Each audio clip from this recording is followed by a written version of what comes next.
Dark desire, লেখনীতে মুক্ত রহমান, পর্ব সংখ্যা 11। এটি একটি টক্সিক লাভ থ্রিলার কাজিন মাফিয়া রিলেটেড রোমাঞ্চকর গল্প।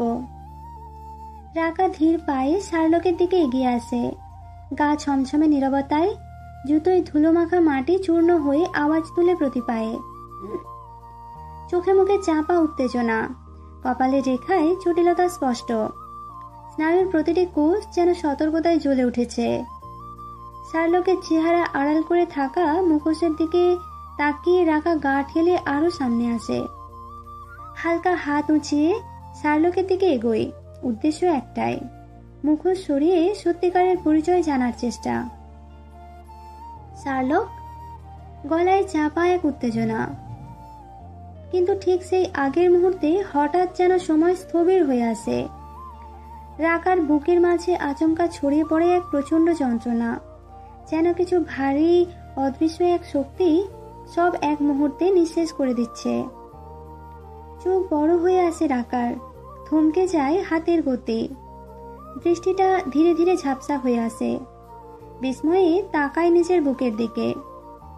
তীব্র ব্যথা, আর কিছু বোঝার আগেই থপ করে মাটিতে লুটিয়ে পড়ে রাকা।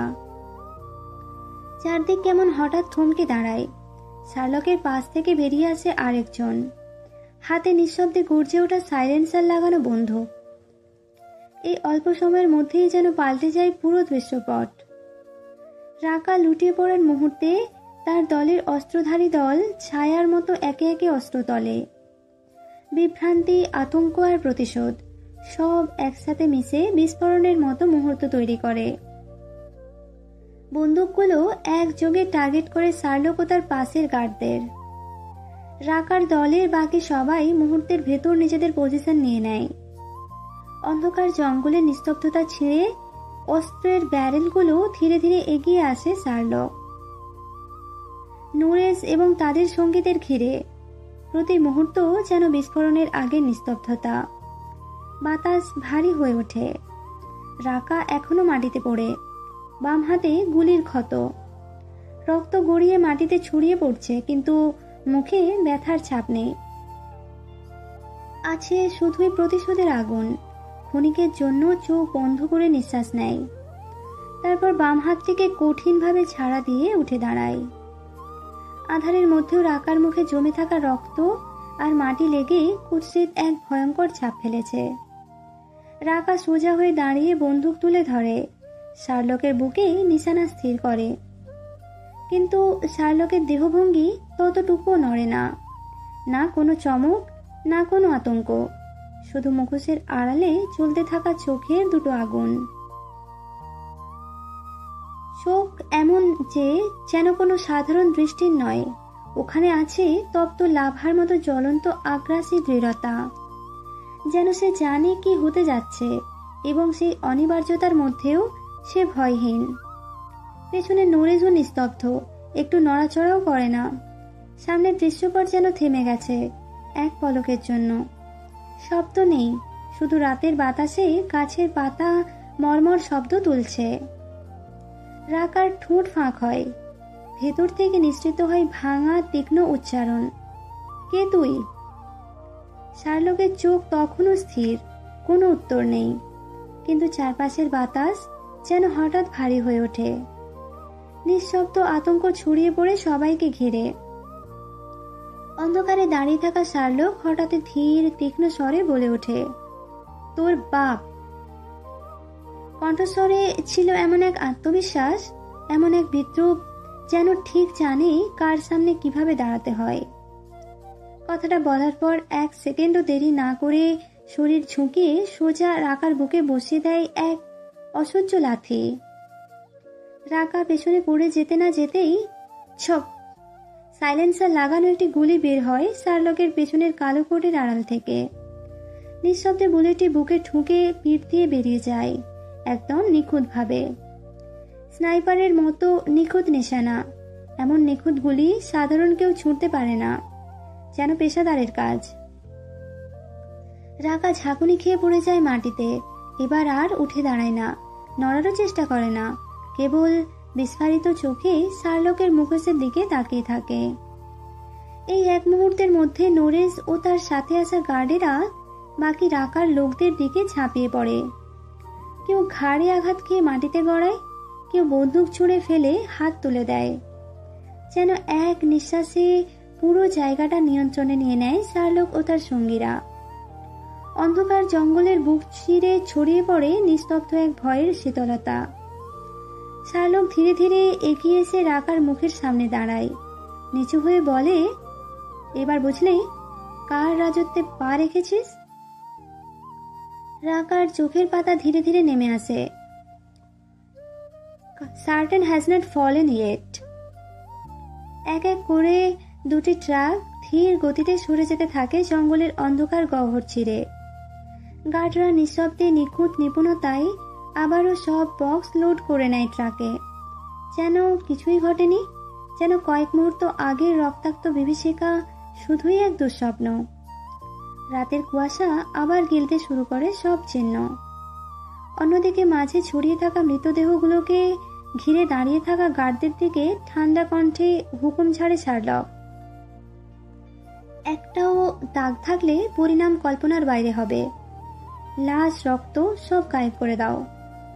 বরং এক ধরনের ঠান্ডা জবাবদিহির ধাঁচ, যেটা শুনলে শির দ্বারা বেয়ে এক ঠান্ডা স্রোত নেমে যায়।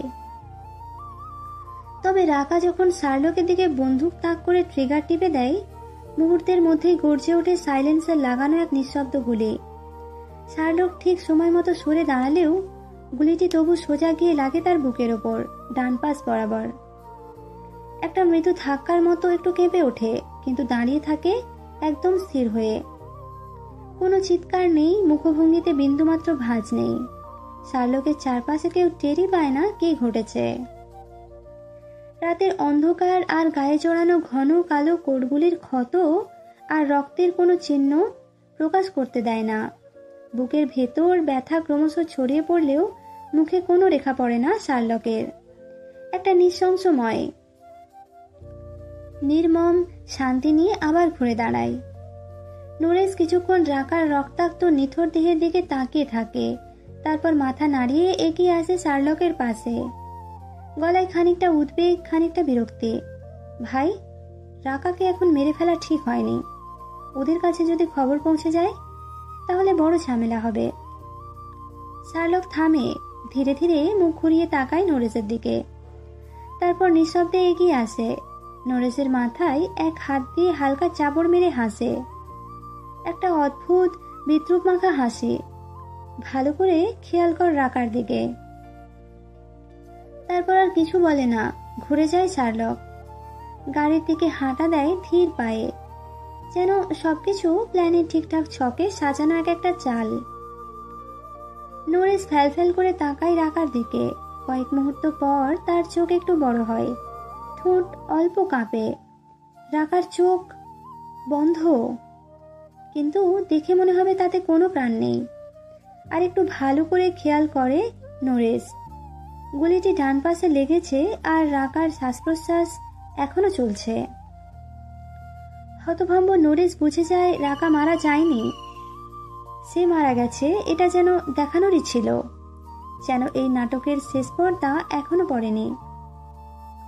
শার্লকের কণ্ঠ তখনও মাথায় বাজে, ভালো করে খেয়াল কর। গার্ডরা শার্লকের ইশারায় বিশেষ দক্ষতায় রাকার দেহ সরিয়ে ফেলে, যেন সে কখনো ছিলই না। দ্রুততা আর নিখুঁত সময়কে কয়েক মুহূর্তে জায়গাটা আবার নিস্তব্ধ করে ফেলে, শুধুই কিছু ময়লার ছিটে আর ট্রাকের টায়ারের দাগ রেখে। শার্লক ধীর পায়ে এগিয়ে যায় সামনে রাখা কালো রেঞ্জ রোভারটির দিকে। অন্ধকার রাত, বাতাসে হিমশীতল একটা আভা, আর প্রতিটি পা ফেলা যেন ভারী হয়ে ওঠে আগের চেয়ে।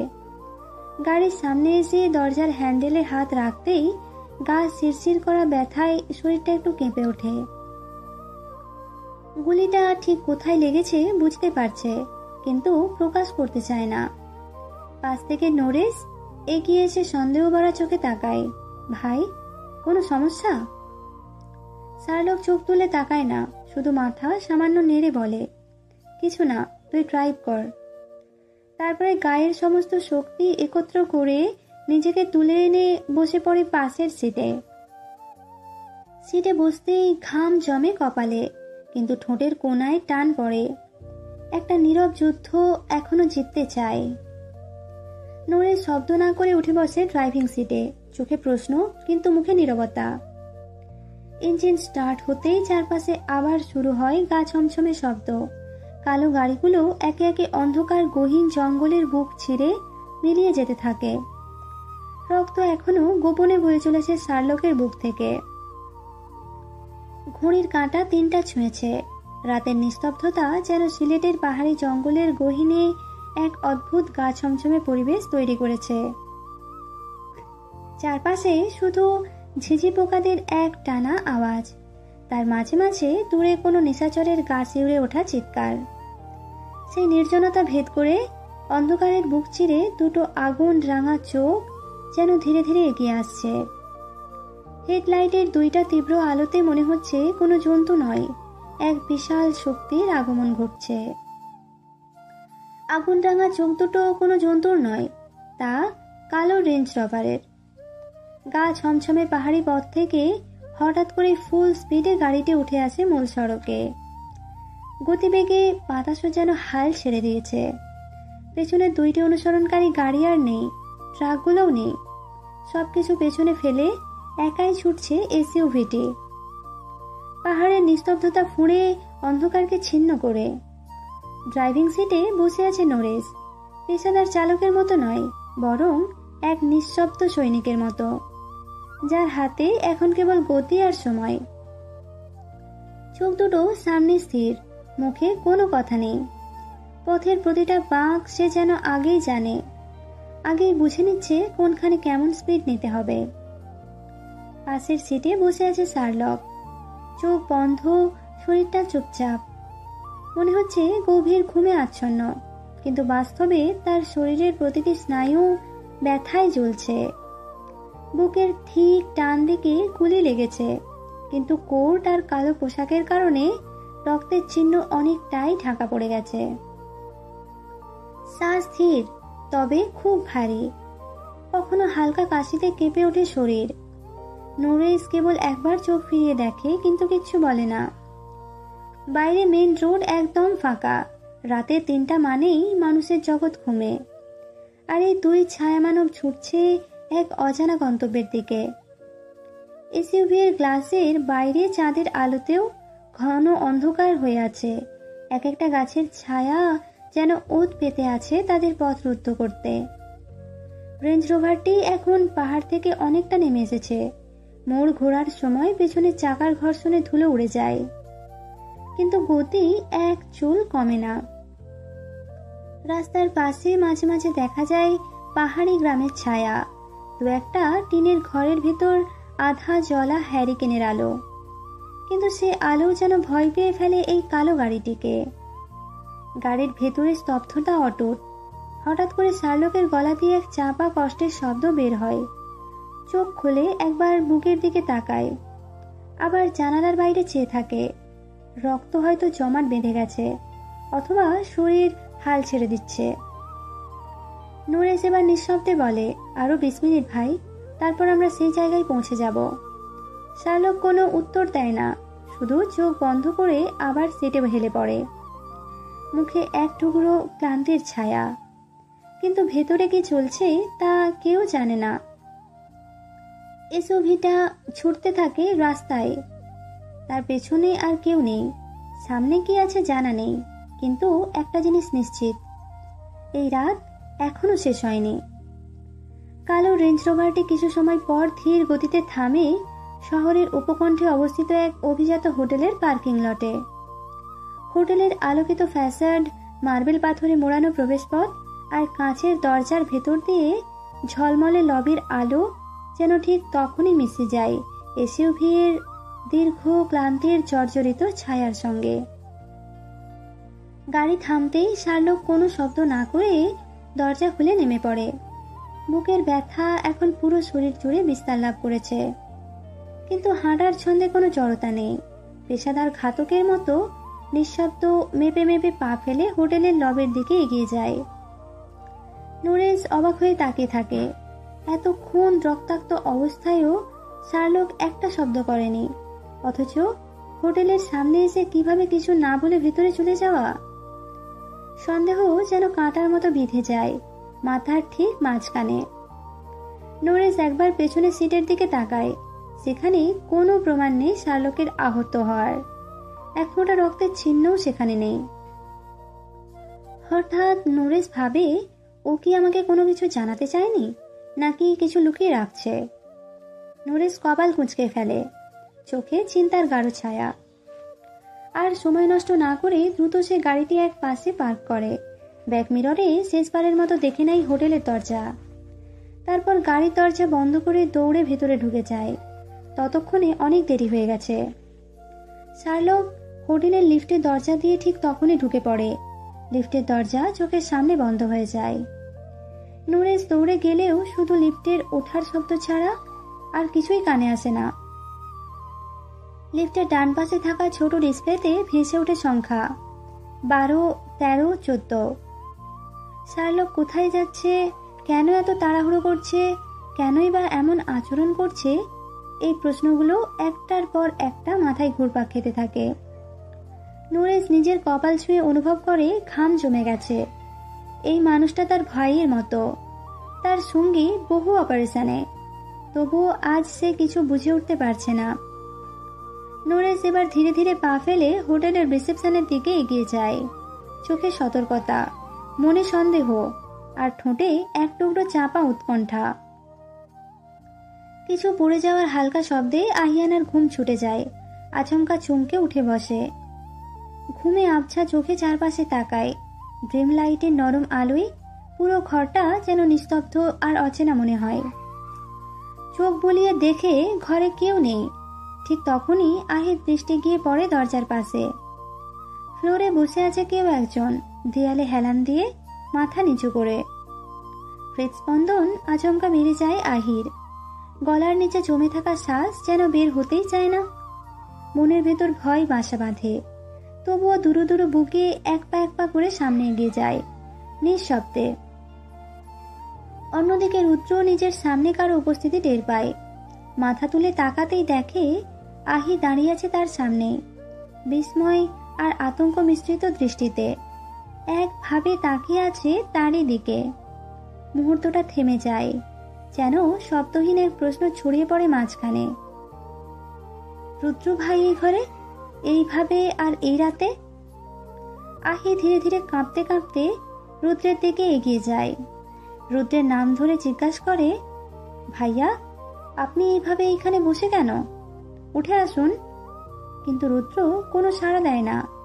রুদ্র দৃষ্টি এক দৃষ্টিতে আহির দিকে আটকানো। চোখে কোনো অনুভূতি নেই, যেন সবকিছু হারিয়ে গেছে।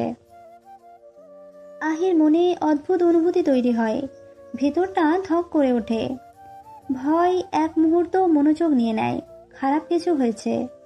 মনে মনে ওই কথাটি আসতেই আহির হৃদস্পন্দন দ্রুত হয়ে ওঠে। আহি নিজের অজান্তেই হাঁটু মুড়ে রুদ্রর সামনে বসে পড়ে। রুদ্রর মুখের দিকে তাকিয়ে তীব্র দৃষ্টি নিয়ে জানতে চায়, কি হয়েছে ভাইয়া? কিন্তু রুদ্র কোনো উত্তর দেয় না। তার কেবল এক চরম নীরবতা। ডান পাশ থেকে রক্ত গড়িয়ে পড়েছে নরম মেঝেতে, যেন লাল দাগের আকাশ তৈরি হয়েছে। আহি চোখ বন্ধ করে বুকটা অসহ্য যন্ত্রণা নিয়ে কাঁপতে থাকে। আহি রুদ্রকে ধরতে এগিয়ে যায়, কিন্তু রুদ্র নিজেকে স্পর্শও করতে দেয় না। ধীর কণ্ঠে যেন প্রতিটি শব্দে আঘাত লুকিয়ে আছে। রুদ্র বলে ওঠে, আমাকে ছুবি না, তুই আমাকে একদম ছুবি না। আহির হাত শূন্যে থাকে। সামনে থাকা মানুষটির অবস্থা সে বুঝতে পারেনি। তবে সেই নিষেধাজ্ঞা, সেই পিপাসায় ভরা কণ্ঠ আহির হৃদয়ে অজানা শূন্যতার সৃষ্টি করে। এক সশব্দ নীরবতা। আহির চোখে পানির ধারা, যেন সমস্ত কষ্ট ও ভয় এক জায়গায় এসে ভেঙে পড়ে। দৃষ্টি ঝাপসা হয়ে আসে, গলা বুঝে আসে। এক মুহূর্তেই চোখের পানি গড়িয়ে পড়ে। সেই মুহূর্তে আহির মনে দুঃখের এক গভীর অন্ধকার নেমে আসে। তবে নিজেকে শক্ত করে ধরে রাখে আহি। নিজের ভেতর প্রতিশ্রুতি দেয় যে তাকে শান্ত থাকতে হবে, তাকে দৃঢ় থাকতে হবে। আহি ধীরে ধীরে আবার রুদ্রর দিকে হাত বাড়ায়। কিন্তু রুদ্র তাকে একেবারেই স্পর্শ করতে দেয় না, একেবারেই নিজেকে সরিয়ে নেয়। আহির হাত থেমে যায়, কাঁপতে থাকে, যেন শরীরের শক্তি হঠাৎ একেবারেই শুষ্ক হয়ে গেছে। এবার আহি নিজের ধৈর্য শক্তি হারিয়ে ফেলে, নিজের ভেতরের আর্তনাদ ও ক্রোধ আটকে রাখতে পারে না। এক মুহূর্তে আহি রুদ্রকে জোর করে নিজের কাছে টেনে নেয়, রুদ্রর কাঁধ জড়িয়ে ধরে। আহির কণ্ঠে প্রতিটি শব্দ যেন তীব্র রাগ, দুঃখ ও ক্রোধ মিশ্রিত হয়ে আসে। কি ভাবেন আপনি আমাকে? নিজেকে কি ভাবেন? হ্যাঁ, আমি কি করেছি আপনার? যখন মন চাইবে আমাকে ছুঁবেন, যখন মন চাইবে ছুঁড়ে ফেলবেন। আমিও তো মানুষ। আরহাম ভাইয়া, আমার কষ্ট হয়, ভীষণ কষ্ট হয় আমার। প্লিজ আপনাকে ধরতে দিন। কিভাবে রক্ত গড়িয়ে পড়ছে, দয়া করে এমন করবেন না। অথচ আহি যখন নিজের সমস্ত বেদনাকে এক নিঃশ্বাসে উগড়ে দিতে ব্যস্ত, রুদ্র তখনও নির্বিকার ভাবে তার দিকে তাকিয়ে আছে। এক মুহূর্তের জন্য আহির মনে হয় যেন রুদ্রের মুখে কোনো অনুভূতি নেই, যেন সবকিছুই অদৃশ্য হয়ে গেছে, শুধুমাত্র একটি অবিন্যস্ত শূন্যতা ছাড়া। আহি কাঁপতে কাঁপতে রুদ্রকে জড়িয়ে ধরার চেষ্টা করে, তবে কোনো সাড়া পায় না, শুধু তীব্র শীতল নিস্তব্ধতা। রুদ্র আচমকা নিজের ভারসাম্য হারিয়ে আছড়ে পড়ে আহির কোলে। আহি ঘোর লাগা অবস্থায় চমকে ওঠে, চোখের সামনে যেন পুরো পৃথিবী অন্ধকার নামে। রুদ্রর ভারী শরীর তার কোমরের উপর চাপ হয়ে পড়ে, কিন্তু আহি কিছুই বুঝতে পারে না শুরুতে। তারপর দ্রুত নিজেকে সামলে রুদ্রর দিকে মনোযোগ দিলে খেয়াল করে দেখতে পায় রুদ্রর মুখে কোনো রং নেই, রুদ্র শরীরের প্রতিটি অংশ যেন একেবারে নিস্তব্ধ হয়ে গেছে।